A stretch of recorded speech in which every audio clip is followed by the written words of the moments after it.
Okay, let's unpack this. Today, we're taking a deep dive into the extraordinary life and transformative legacy of Jawaharlal Nehru, India's first prime Right. minister. And we're drawing insights from a pretty clear and concise review. Seems perfect for really getting a handle on his role in shaping modern India.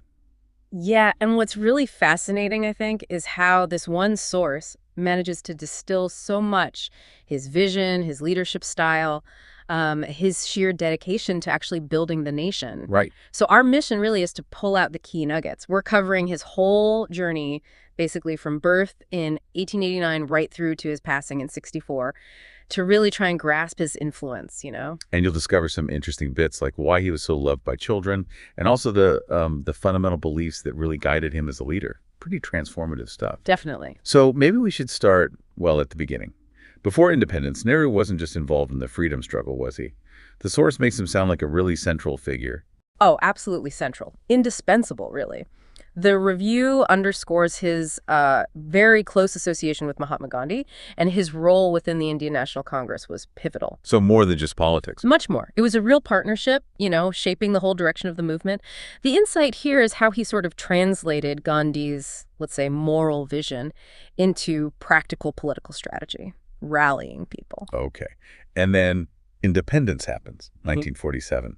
His focus must have shifted dramatically then, from leading a struggle to, well, building a country. How did the source describe that pivot?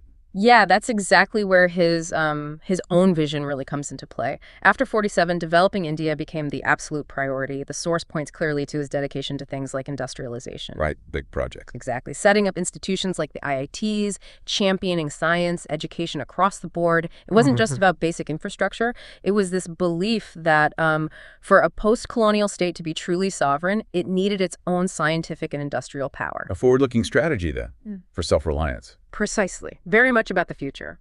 Now, beyond the big policies, the nation-building tasks, the source talks about a strong belief system guiding him. It wasn't just pragmatism. It sounds quite principled. Yes, very.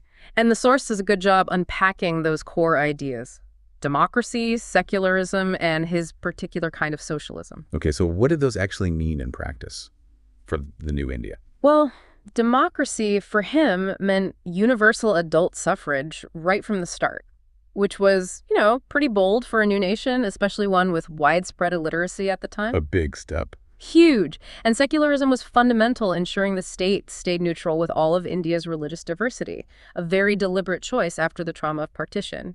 And his socialism, it wasn't rigid dogma. It was more a pragmatic way to aim for social justice, equitable growth, using state-led development to, well, lift people up. These were like the foundational pillars. It's easy to focus on the sheer scale of the politics, but the source hints at a more personal side, too, something that still resonates. Yeah, that's quite compelling, actually. Despite all these huge responsibilities, it highlights his connection with children. He apparently loved them, and they called him Chacha Nehru. Uncle Nehru. Exactly, Uncle Nehru. It wasn't just a cute nickname. It sort of symbolized his approachability, his belief in investing in the next generation. They were the future architects, you see. And that's why his birthday is Children's Day. That's exactly it. And November 14th, still celebrated every year. It really humanizes him, I think, makes his ideals feel a bit more, well, relatable. And he wasn't just a politician, he was an intellectual, too. A writer. Indeed. He wrote several books, and the review specifically mentions the discovery of India. Right. What's significant about that one? Well, it's not just history. It's more like Nehru exploring India's past, its culture, trying to understand its essence, really, as he was shaping its future. It's a leader grappling with national identity. Gives you a unique window into his thinking. Okay, so wrapping this up then, what does this all mean for you listening? We've seen how one person's influence can be incredibly broad, leading a freedom movement, setting core principles for a nation, even inspiring a national holiday. Nehru left a really indelible mark. Yeah, and if you connect that to the bigger picture today, it does raise an interesting question, doesn't it?